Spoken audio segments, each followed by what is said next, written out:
time. Comic books! Oh, I remember that guy. So many comics. So this Batman guy, this character, created in like 1939. Bob Kane and Bill Finger created him. How does someone who's been around for 82 years maintain such popularity? So it's ironic because you don't like Batman. I don't like Batman. I think if you have that much money and you choose to be a vigilante, sometimes trouble comes to you. I don't think he sometimes brings the trouble on himself. I think we're meant to be curious about him. We're meant to sort of see how this guy spends his time. We're meant to care. But I think, all those baddies that come after him, sometimes it's because he's putting himself out there in the world. I know, but here's the thing, though. The thing with Batman is he really has nothing to lose. Actually, he's inherited all the money. I know, which makes me like him even less. No, but you know what I'm saying? That's a good point. We actually expect that people like Bill Gates need to be philanthropists, right? We don't expect them to be vigilantes. Well, it's almost like he comes from an era when being old money was considered a good thing, and now there's such awareness about the way that those people are. And those people, that's my issue. We're in an era now with the erosion of the middle class. Yes. And, the whole Occupy movement, he's a 1%er. He is. Okay, so if he donated money to charity and helped little crippled kids, I'd like him more. You'd like him a little bit more. And there are a lot of really great comic books that do revolve around him sitting in board meetings and talking about how evil these other jackasses are that have all this money across from him. But this really is the fake persona he puts on as Bruce Wayne to infiltrate this world of evil, and that really grabbing purse snatchers isn't what he's about. No, but, but absolutely. See, this character, the Batman character, has been replicated dozens of times throughout comic books with Tony Stark is basically the same character in the Marvel world. He's a millionaire. Why is that someone that obviously people love and want to read about? Why do you want to read about a super rich dude who has whatever he wants? Because every little then when he isn't pretending to be rich, goes and helps an old lady. Because listen, every little boy wants to be that super successful rich guy that has the fancy cars and can beat up anybody they want. Is it about guilt? But here's the thing. No, it's wait about a minute. being a little boy reading Batman comics and saying, I want to be Bruce Wayne. But look, this guy does have money, and he is part of the 1%, but the difference is he's using that money to fight crime and to risk his life every night to fight crime. It's a lifestyle choice. Yeah. So but how can you not admire that? Like, let's be clear. We admire Superman because Superman is empowered. Superman can't help it. He's super. No, but Superman could enslave the earth if he wanted to, but he chooses to save a cat from a tree or to fight a corporate CEO or whatever. Superman is earnest and sweet. He can't help but do good in the world. He could if he was General Zod. Batman has no power. He has no extra human power. He does have wealth, but instead of using that wealth, to make as much profit as possible and to lay off, workers in Flint, he funnels that money into the Batmobile and the Batwing and the Batcopter, and he fights crime and he risks his life. In the comics, he has no body armor. He wears leotards, and he fights people with guns and he punches them in the face. He creates the Joker, right? Like, that's always the conflict. Like, that's the idea by his eccentricities and his cool gadgets. Like, that's the line that Jack Nicholson made famous, right? Like, where does he get those wonderful toys? These guys didn't exist before Batman. He creates trouble. Yeah, he creates trouble by having the cool gadgets and the great toys and having all these things. People want to be a part of it.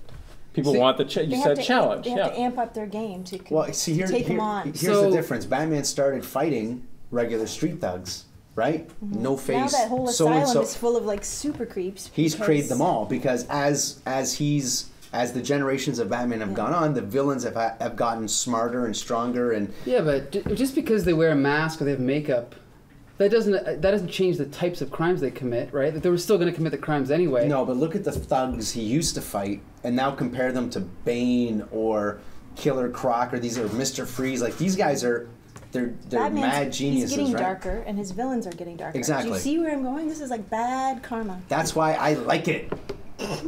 That's what people do like. Are you saying it's kind of like the American military, where they I'm not saying fund that. countries in the Middle East, train them to kill Russians, and then those people come back, it's very fly difficult. planes into buildings, kill them, and then they use that as an excuse to go to war? Is that what you're saying? When you're a superpower in the world, people want to take you down. He when the rich get richer and the poor get poorer, you have revolution. Let's just be honest, Julie. you can't admire him because he just doesn't settle down with one girl. Isn't that the truth? I think that's why you can't admire him. No, I love Bruce Wayne. I haven't seen all the movies exactly. I haven't read all of the issues, but I never see him have success with women. He doesn't. Right. But he has success with boys. I will give you this though. There is one thing that I do love: generation after generation of Batman, and everything that I've read about him, he has absolutely no problem punching a woman in the face. Never had a problem. He's never been like, well, I don't. He's just like, Catwoman. No. Like he just kicks their butt. No, but this is the thing. Owls, but that's he can't settle down because he wants to protect. He can't fall in love because he wants to protect everyone he's married to the lifestyle. Exactly. And he's just dark and damaged. That's it. And either you respect that kind of guy or you don't. But think about it, he's sacrificing his own happiness to make sure that no other 8-year-old has their parents gunned down in front of them again. Right? Isn't that something? It's part of the plan. It is sad. Given that you can't push that rock up that hill. That last film, there were images that reminded me of the French Revolution. Yes. There were images of 9/11. Yeah. They were all parodies or, exaggerations of. Or Do you see everything like that? Like you kind of. Don't go to the movies with me because I'll be talking in your ear the whole time. No, but I like that though. Like, she's a pretty smart chick. You know what I mean? That's the way I mean, would for say a girl, it. I'm saying. You know what I mean? Like, I think it's just that you've got the Christopher Nolan films come out of the love and desire, the love of Batman and the cartoon that Christopher Nolan grew up with. You know what I mean? Like, there's a lot of really talented people involved in those last series of films. And I don't just look at them as cranked out machinery to sell Diet Pepsi. You know what I mean? Like, they're really well done. They're beautiful. But listen, they're not the comics, but they're okay. It is. Listen, they've created a brand, the black bat with the yellow symbol in the back. But I think it's only survived because artists have been able to work within that brand, within that. But they're incorporation within that. What do they call it? Franchise. But they're able to reinterpret him every decade and make him relevant to the new generation. He's changed with every decade, and then to now, I mean, his popularity just goes up and up and up. Yeah. And like it's like the new Jesus. Well, the thing is, if you think about how popular the Adam West TV show was, then you think about how popular the Michael Keaton movie was. Well, the last two Batman movies have been even bigger. Yeah, so but also, but the world's population has doubled since the Adam West movie. And there used to So I only mean, be like 3 TV stations, so people that's so really. And I think it's even more relevant with all your what do people do? They is it tweet? No, it's tweet. Tweet. Yeah, tweet. Yes. Right. With all the social media you've got, I mean, there is something really great that he's still this popular and this. Like David Bowie. David Bowie. That was the setup, but okay, I think we're out of time. Okay, we are. Okay, listen, we'd like to thank Tom and Frank for hosting us here for the entire year. Julie Sando for coming on the show. That wire for falling down for the whole show. And everyone for coming out. Thanks, guys. Yeah!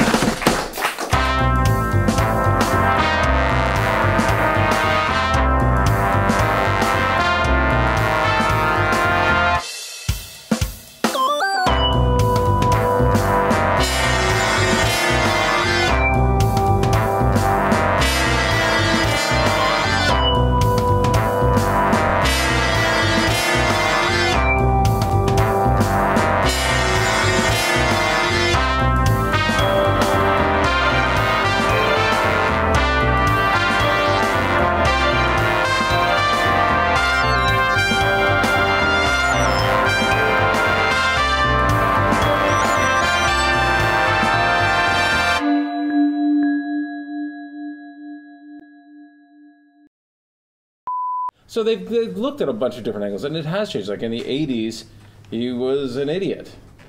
I mean, most of the 80s books, he fought guys who like controlled rats, and they were like, I got rats! And it was like, it's true, rat catcher. But give them all $5. Season finale, folks. Okay. Season 2? Yes. Season. Just for you. Episode Season 6. Do you want one of these? No, we don't need it. Go ahead. At the beginning of your point, because that's when it came down. With him creating. Do you remember it? He has no idea. You were talking about Creating. Okay, Joker. so when you have, I mean, that's something that you were saying before. When